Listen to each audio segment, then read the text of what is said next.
अस्सलामुअलैकुम वरहमतुल्लाहि वबरकातुहू। उम्मीद है आप सब खैरियत, तंदुरुस्ती और आफियत के साथ होंगे। आप देख रहे हैं मेरा और अपना YouTube channel JJC by sir Jawwad. मैं हूं जव्वाद अख्तर। आज की lecture video first year physics के चैप्टर नंबर 12 एकॉस्टिक्स के MCQs होने जा रहे हैं। शुरू करते हैं। बिस्मिल्लाहिर्रहमानिर्रहीम। अपने साथ जो है बुक, कैलकुलेटर और रजिस्टर रख लीजिएगा ताकि आपको अंडरस्टैंडिंग के साथ सॉल्यूशन मिले। इससे पहले मैं कई सारे चैप्टर आपको करवा चुका हूँ, MCQs भी और न्यूमेरिकल भी, उसको कैचअप कीजिएगा। 10 MCQs हैं नई बुक में आपके। एक MCQs में मैं 1 से 2 मिनट ले सकता हूँ क्योंकि समझाऊँगा मैं आपको थोड़ा। एकॉस्टिक्स जो है ये साउंड वेव्स या साउंड की स्टडी के लिए लफ्ज़ इस्तेमाल होता है फिज़िक्स में। पहली MCQ में लिखा हुआ है the speed v of a wave represented by this equation, इसको डिस्प्लेसमेंट इक्वेशन कहते हैं। y equal to a sine omega t minus k x is के स्पीड जो है किस चीज़ के बराबर होती है, वेव की। v इज इक्वल टू, तो अब है तो ये थ्योरी, लेकिन फिर भी मैं अगर थोड़ा समझा दूं तो ये ऑप्शन तो इसका ये आ जाएगा, लेकिन इसके पीछे की हिस्ट्री क्या है? इसके पीछे की हिस्ट्री ये है कि ओमेगा जो होती है वो एंगुलर वेलोसिटी होती है।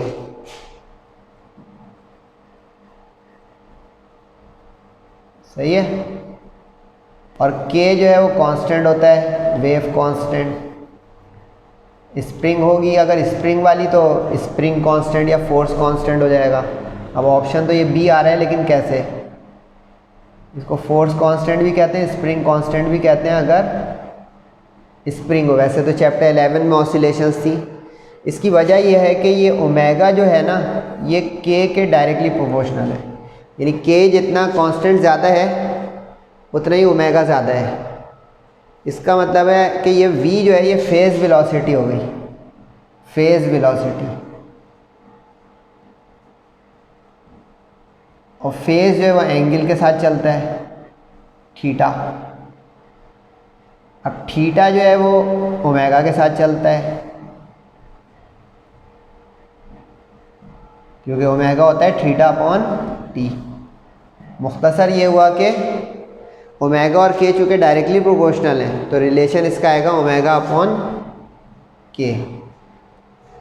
दूसरे MCQ में लिखा हुआ है 2 sound waves are, 2 sound waves हैं। एक की डिस्प्लेसमेंट इस एक्सप्रेशन से दी जा रही है a साइन और दूसरे में a कॉस। अब कह रहे हैं दोनों के फेज़ डिफरेंस कितना होगा दोनों वेव्स के। अब फेज़ डिफरेंस जो है ना ये असल में एंगल का डिफरेंस होता है। फेज़ के लफ्ज़ी मायने एंगल है,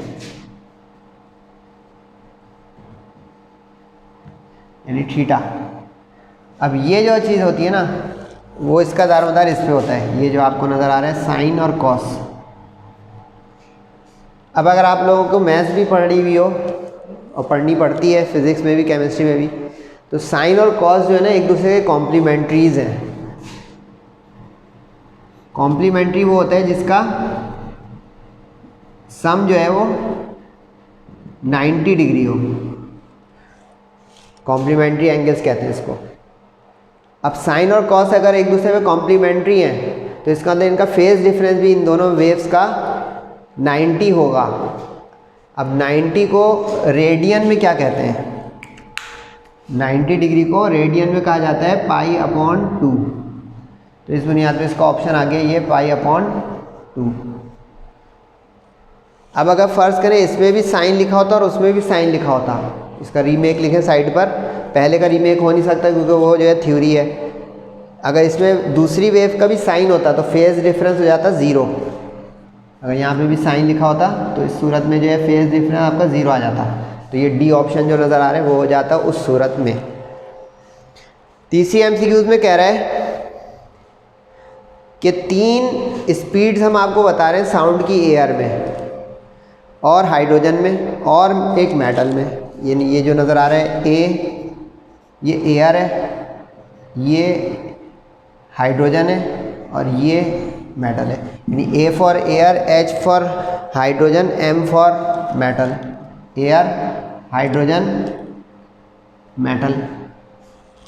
अब कह रहे हैं तीनों का टेम्परेचर एक जैसा है, यानी जिस टेम्परेचर पर एयर है उसी टेम्परेचर पर हाइड्रोजन गैस है और उसी टेम्परेचर पर मेटल है। तो अब वो कह रहे हैं इसमें कौन सा रिलेशन दुरुस्त है, जो नीचे हम आपको दे रहे हैं। तो इसकी एक आसान सी बात आपको बताता हूँ, वो आप नोट कर लें तो खुद ही ऑप्शन तक पहुँच जाएंगे इंशाल्लाह। कि साउंड जो है ना सबसे फास्ट ट्रेवल करती है किसी सॉलिड में, यानी कोई मेटल वगैरह हो,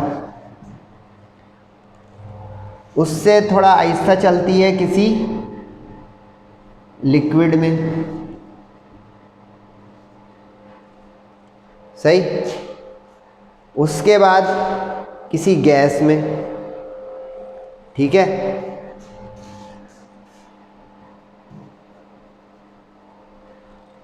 उसके बाद जो है वो एयर में। अच्छा, अब आप लोग सोच रहे होंगे कि गैस और एयर तो एक चीज़ नहीं हुई बेटा। गैस कोई पर्टिकुलर गैस, जैसे hydrogen gas, chlorine gas, oxygen gas. Air is a mixture of gases, ठीक है। एयर जो है मिक्सचर ऑफ गैसेस है और बिल्कुल ज़ीरो हो जाएगी वैक्यूम या स्पेस में।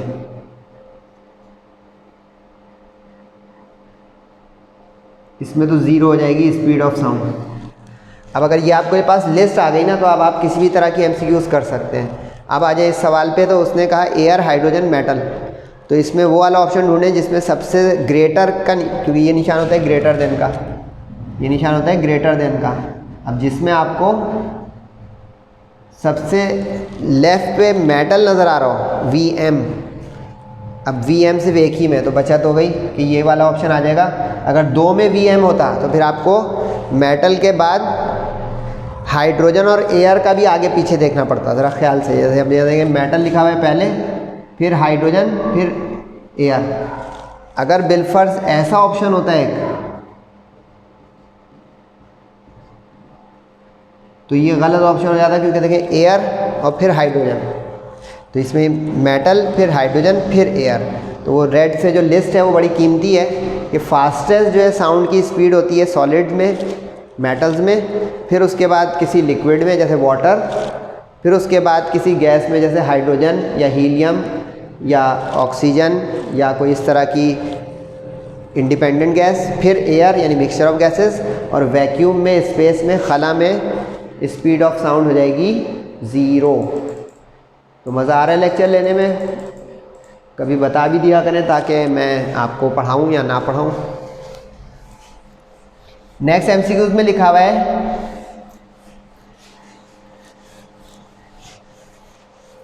कि स्पीड ऑफ साउंड एयर में STP, केमिस्ट्री का टच भी आ रहा है, STP यानी standard temperature pressure, STP standard temperature pressure, के स्टैंडर्ड टेम्परेचर प्रेशर पर 332 मीटर पर सेकंड है स्पीड ऑफ साउंड। अब ये स्टैंडर्ड टेम्परेचर प्रेशर होता है 0 डिग्री सेंटीग्रेड और 1 एटमॉस्फेयर, जिसको आप कहेंगे 1.013 एक्सपोनेंट 5 न्यूटन पर स्क्वायर मीटर या पास्कल। सही है, वैल्यू भी बता दी मैंने कि STP का मतलब क्या होता है। अब 332 है उस कंडीशन में, अगर एयर का प्रेशर डबल कर दें, एयर का प्रेशर डबल कर दें, तो बताएं सेम टेम्परेचर पर उसकी स्पीड पे क्या असर पड़ेगा। वैल्यूज़ दी हैं नीचे। तो एक चीज़ पहले समझ लें, अगर आप लोगों ने लेप्लास फार्मूला या Newton's formula for speed of sound in a medium या एयर पढ़ाओ, कि प्रेशर पे आवाज़ की रफ्तार का दारोमदार नहीं है। इसकी वजह बता देता हूँ कैसे। फॉर्मूला है V = gamma P times upon rho. अब फ़र्ज़ करें कि प्रेशर को हम चेंज करते हैं, यानी प्रेशर को हमने बढ़ा दिया, यानी डबल कर दिया, तसव्वुर करें। तो अब आप लोगों ने पढ़ा होगा बॉयज़ लॉ, प्रेशर बढ़ाएंगे तो वॉल्यूम कम हो जाएगा, यानी प्रेशर को अगर मैंने बढ़ा दिया तो वॉल्यूम हो गया कम। अब डेंसिटी होती है मास पर यूनिट वॉल्यूम, बोले हाँ। अब अगर वॉल्यूम कम हो गया तो इसका मतलब है डेंसिटी बढ़ गई, सही है, इन्वर्सली प्रोपोर्शनल है ना। अब अगर डेंसिटी बढ़ गई तो इसका ये मतलब हो रहा है कि pressure change result in the equal change in the value of density, तो there will be no change in this ratio. जो स्क्वायर रूट के अंदर फॉर्मूले में पी अपॉन रॉ नज़र आ रहा है, यानी पी अपॉन रॉ जो है वो एक कांस्टेंट के तौर पर आ गया, क्योंकि जितना प्रेशर बढ़ाया या कम किया बिलफर्स, जैसे यहाँ डबल किया वो हाफ भी बोल देता, 3 टाइम्स भी बोल देता, 1/3 भी बोल देता, किसी भी सूरत में डेंसिटी भी उसी रिस्पेक्ट से उसी रेशियो से चेंज हो जाती, तो नतीजतन ये रेशो सेम रहता, यानी कांस्टेंट रहता। तो इसका मतलब हो गया कि v जो है स्पीड ऑफ साउंड का दारोमदार प्रेशर पर नहीं है। इस बुनियाद पर 332 ही रहेगा। अब ये समझने गए, रटना चाह रहे हैं आपकी मर्ज़ी है। प्रेशर इंडिपेंडेंट है speed of sound in a medium, मैंने लॉजिकल समझा दिया, बाकी आप पर है। अब आप लोग सोच रहे होंगे सर फिर किस चीज़ पे डिपेंडेंट है? टेम्परेचर पर है। अगर वो देखें सेम टेम्परेचर लिखा हुआ है, इसका रीमेक साइड पे लिखे, अगर टेम्परेचर को चेंज करेंगे तो स्पीड ऑफ साउंड बदल जाएगी, साइड पे लिखना है, क्योंकि एक फार्मूला होता है ये गैमा RT अपॉन m। अब इसमें जितना टेम्परेचर बढ़ाएंगे आप स्पीड बढ़ती जाएगी स्क्वायर रूट के लिहाज से। इसमें यह बारीकी याद रखिएगा कि टेम्परेचर केल्विन में हो, क्योंकि गैस या एयर की स्टडी हमारे सिलेबस में है कि हम हवा में आवाज़ की रफ्तार को मेजर कर रहे हैं। तो ये देखें रीमेक का फ़ायदा हो गया, 1 मिनट ले रहा हूँ तो, कि टेम्परेचर बढ़ाने से स्क्वायर रूट के लिहाज से वेलोसिटी चेंज होगी। ठीक है, क्वेश्चन नंबर 5 MCQ नंबर 5, ये उसी क्वेश्चन 4 की रिपीटेशन है, फिर भी देख लें कि स्पीड ऑफ साउंड डिपेंड करती है एटमॉस्फेरिक प्रेशर पर, तो रिलेशन पूछ रहा है। अब अगर मैंने कहा कि स्पीड ऑफ साउंड प्रेशर पे डिपेंड ही नहीं करती, यानी इंडिपेंडेंट है, तो अब आपको एक ऐसा रिलेशन ढूंढना पड़ेगा नीचे जिसमें P ना हो। अब कंफ्यूज कर रहा है वो आपको, मैथ्स खेल रहा है आपसे। यहाँ पे P-1 लिखा हुआ है, उसमें P² लिखा हुआ है, उसमें P+1 लिखा हुआ है। इस पे आ जाए ज़रा, इस ऑप्शन पे ये नज़र आ रहा है P के ऊपर 0 लिखा हुआ है। अगर आपके मैथ्स समझ में आती है तो P की पावर 0 का मतलब हो गया 1 का मतलब यानी कांस्टेंट। तो धोखा दे रहा था, धोखा देने से हम बच गए, क्योंकि हमने पढ़ा हुआ था, समझा हुआ था कि speed of sound pressure dependent नहीं है, इंडिपेंडेंट है। तो P0 means having no P। तो ये पहले कही, यानी MCQs 4 कही, इसमें 5 में झलक आ गई।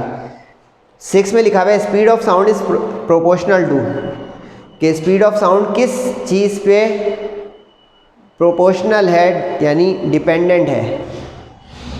तो इसका जो है फॉर्मूला न्यूटन ने दिया था, E अपॉन रॉ या बीटा या B अपॉन रॉ। अब ये जो E और B है ना, ये इलास्टिसिटी, यानी E जो है वो इलास्टिसिटी कांस्टेंट है, इलास्टिसिटी कांस्टेंट। इसको एडियाबैटिक कांस्टेंट भी कहा जाता है। एडियाबैटिक इसलिए कि conditions during the study of sound waves is adiabatic. Adiabatic का मतलब होता है जिसमें pressure as well as temperature both में चेंज, जिसमें प्रेशर भी चेंज हो सके और वो टेम्परेचर भी चेंज हो सके, वो एडियाबैटिक है। तो इस बुनियाद पे ये स्क्वायर रूट के डायरेक्टली प्रोपोर्शनल आ गया, यानी ऐसा। तो हम कहेंगे इलास्टिसिटी के स्क्वायर रूट के डायरेक्टली प्रोपोर्शनल, इन्वर्सली नहीं, डायरेक्टली प्रोपोर्शनल।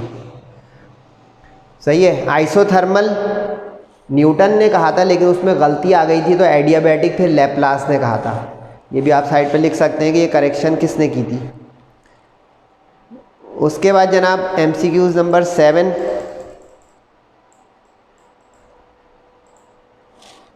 MCQ नंबर 7, ये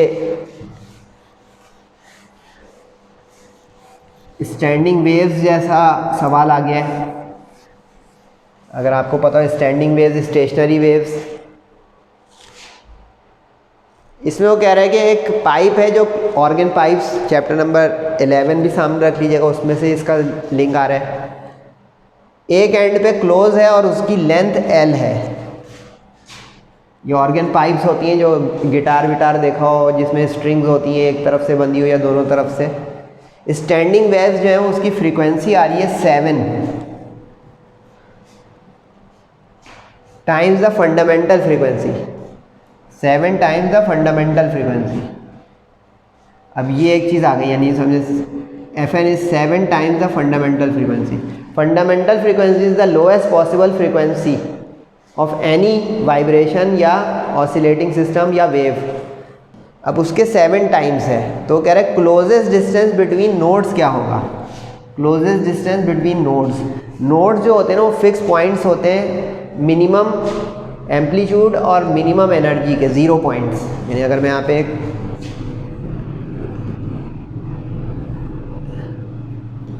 इस तरह बना दूँ, ये जो है ना ये नोड है इसकी, यहाँ पे ये बंधी भी हो या 0 एम्पलीट्यूड या 0 एनर्जी रखती हो, इस तरह जितनी भी इस तरह आपकी वेव आएंगी।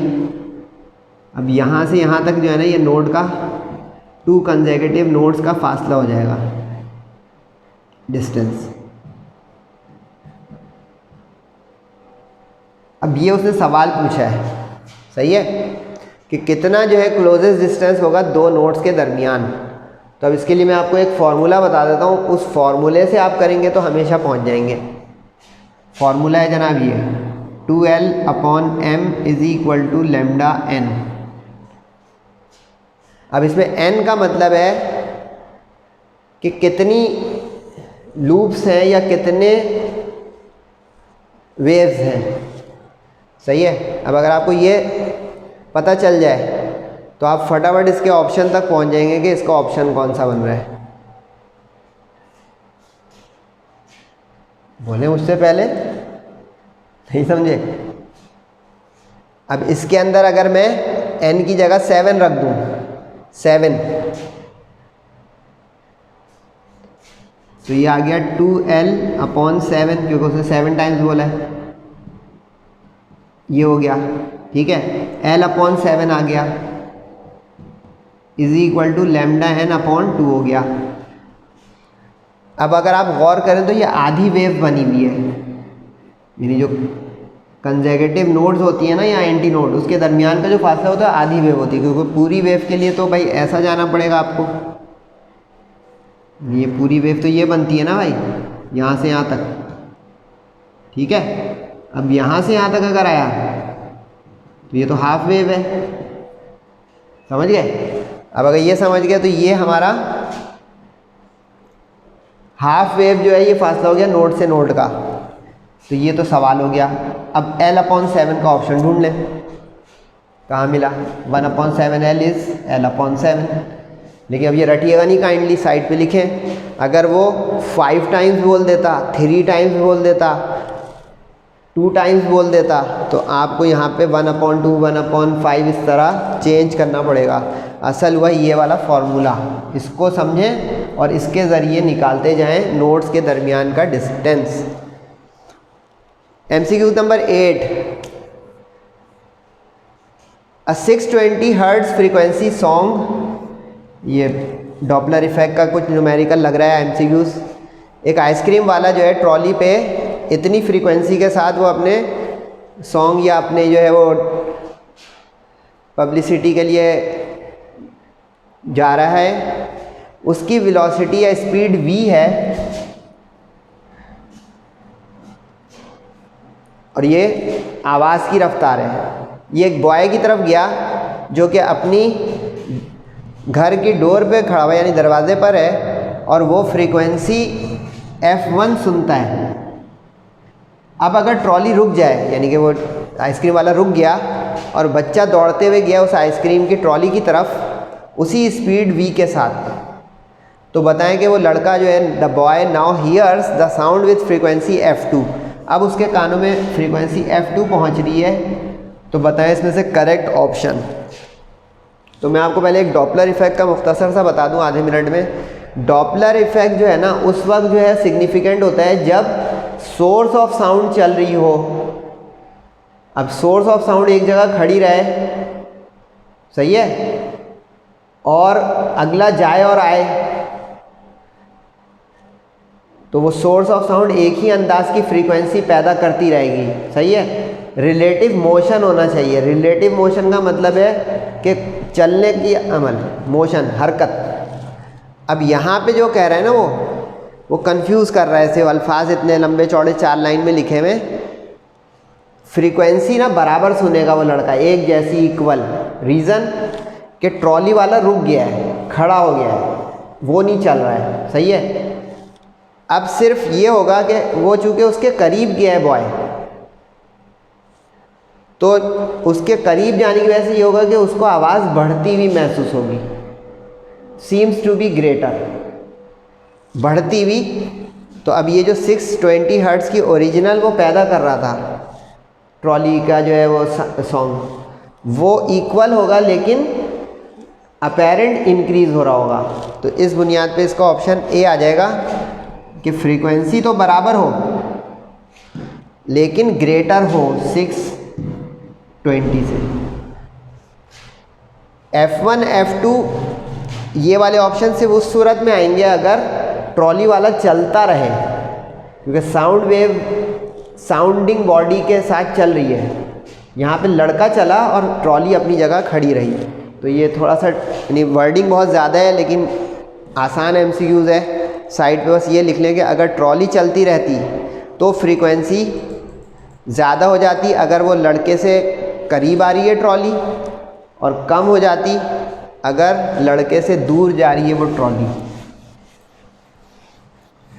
यानी टूवर्ड्स ग्रेटर हो जाती है फ्रीक्वेंसी अपेरेंट और अवे कम हो जाती है। लेकिन चूंकि ना वो टूवर्ड्स जा रहा है ट्रॉली वाला ना अवे, तो इसलिए कांस्टेंट हो गई F1 F2, क्योंकि ट्रॉली एक जगह स्टैटिक खड़ी हो गई। 2 MCQs रह गई, हिम्मत कर लें 2 मिनट की। The speed of sound in a gas in which 2 waves of wavelength 50 centimetre, 2 waves हैं जिनकी वेवलेंथ वो दे रहा है आपको, न्यूमेरिकल लाइक MCQs है ये। तो कह रहे हैं कि 6 बीट्स का एक टॉपिक आ गया है, तो बताएं कि 6 बीट्स अगर वो पैदा कर रही हैं तो स्पीड ऑफ साउंड क्या होगी। तो जल्दी से पहले फ्रीक्वेंसी ऑफ बीट्स का फॉर्मूला निकालें अपने दिमाग से, और वो निकला ये। फ्रीक्वेंसी का वेव वेलोसिटी फार्मूले से रिलेशन होता है ये, F=v/λ, सही है। अब v तो बदलता नहीं है क्योंकि स्पीड ऑफ साउंड एयर में कांस्टेंट रहेगी जब तक टेम्परेचर ना बदले। अब अगर v में कॉमन ले लूँ तो 1/λ1 - 1/λ2, सही है। अब 6 बीट्स का मतलब तो ये हो गया, और λ1 λ2 ये हो गया। अब ख्याल रखें उन्होंने ऑप्शन सारे मीटर पर सेकंड में दिए हुए हैं और वेवलेंथ जो है सेंटीमीटर में, तो इसको 100 से डिवाइड करके ये बना लें मीटर, इसको 100 से डिवाइड करके बना लें ये मीटर, सही है, 100 से डिवाइड करके। अभी अगर बना लिया तो जल्दी से यहाँ रख देंगे 1/0.5 और -1/0.504। अब कैलकुलेटर है तो चला लें जल्दी से, 1/0.5 और माइनस, मैं चला दूँ तो फिर आधा मिनट और लग जाएगा भाई, चला देता हूँ। 1 डिवाइडेड बाई 0.5, सही है जनाब, -1 डिवाइडेड बाई 0.504, सही है जनाब। तो ये ब्रैकेट तो आ गया 0.0158, ये हो गया 6 = 0.0158V। अब इससे डिवाइड कर देंगे, v जो आएगा वो ऑप्शन में आ जाएगा आपके, सही है। इन्वर्स कर लें यानी डिवाइड और मल्टीप्लाई उसका 6 से, सही है जनाब। मेरा तो आंसर आ रहा है, आपका आ रहा है क्या? मेरा आ रहा है स्क्रीन पर 378। प्रोजेक्टर की रोशनी है लेकिन रिफ्लेक्शन में मुझे नज़र आ रहा है 378 ये वाला। लेकिन सीखा क्या कि ये फॉर्मूला बड़ा कीमती है फ्रीक्वेंसी ऑफ बीट्स का, और ये वेव वेलोसिटी फार्मूला बचपन में होता था v = f लैम्डा, तो इससे f हो गया आपका v/लैम्डा। चूँकि दो अलग अलग वेव्स हैं तो λ1 λ2। अब इसको काइंडली रटिएगा नहीं, क्योंकि वेव लेंथ की वैल्यूज़ बदल दे तो λ1 λ2 की वैल्यू बदल जाएगी और 6 बीट्स के बजाय 5 बोल दे, 3 बोल दे, मैक्सिमम 7 बीट्स हो सकती हैं मैक्सिमम। ये ह्यूमन ईयर का, ये भी साइड पे लिख लें कि maximum number of beats a normal human ear can detect is 7, कि ज़्यादा से ज़्यादा एक नॉर्मल इंसानी कान 7 बीट्स पर सेकंड डिटेक्ट कर सकता है। तो इसको डिवाइड करने से आ गया आपका 6/0.0158 से ये वाला ऑप्शन। देख रहे हैं सर, जब बात समझा रहे हैं तो ये फ़ायदा उठा लें वो तमाम मेहनती बच्चे जो A1 के शौकीन हैं कि MCQs अंडरस्टैंडिंग होती है, सिर्फ आंसर की पहुँचा देना और उसको याद कर लेना काफ़ी ना होगा। आखिरी MCQ उसके बाद छुट्टी, फीडबैक ज़रूर दिया करें और क्वेरीज़ किया करें। आप लोग मेरी एनर्जी हैं, मुझे अच्छे स्टूडेंट की तलाश रहती है। Speed of a wave, speed दी हुई है v हो गया, वेव्स की तादाद दी हुई है, नंबर ऑफ वेव्स हो गया। सही है, पास हो रही है एक पॉइंट से किसी मीडियम में 2 मिनट्स में टाइम हो गया। तो बताएं वेव लेंथ यानी लैम्डा क्या है। सही है। अब अगर आपको पता हो तो ऊपर जो फॉर्मूला मैंने लिखा था कि v = f लैम्डा और frequency means how many waves are passing in unit time. Frequency जो होती है यानी how many waves in how much time. ठीक है, तो ये हो गया आपका एक फॉर्मूला।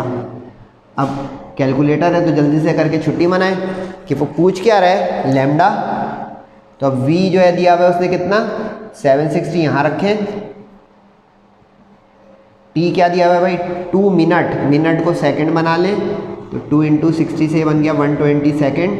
तो ये 120 सेकंड मल्टीप्लाई में आ गया इस तरफ क्रॉस मल्टीप्लाई होकर। n कितना दिया हुआ है भाई 3600 वेव, उसको इधर ले आए डिवाइड करके, तो लैम्डा हो गया अलग। अब कैलकुलेटर आपके पास हो तो एक आंसर इंशाल्लाह आ जाएगा स्क्रीन पर आपकी कैलकुलेटर की जो ABCD ऑप्शन में होगा। मैं अपना चेक कर लूँ, 120 मल्टीप्लाई बाई 760 डिवाइडेड बाई 3600। तो जनाब मेरा तो आ गया इसमें आंसर 25 पॉइंट और मौजूद है यहाँ पे, ये रहा B ऑप्शन। तो उम्मीद है आपको ये लेक्चर इंटरेस्ट दे रहा होगा। फीडबैक ज़रूर दीजिएगा। इंशाल्लाह आगे मैं आप लोगों को न्यूमेरिकल्स की एक प्रैक्टिस शीट देने जा रहा हूँ, उसको भी फॉलो कीजिएगा। सेहत और ज़िंदगी के साथ अगला लेक्चर है। तब तक के लिए अपना और सबका बहुत ख्याल रखिएगा। अस्सलामु अलैकुम वरहमतुल्लाहि वबरकातुहू।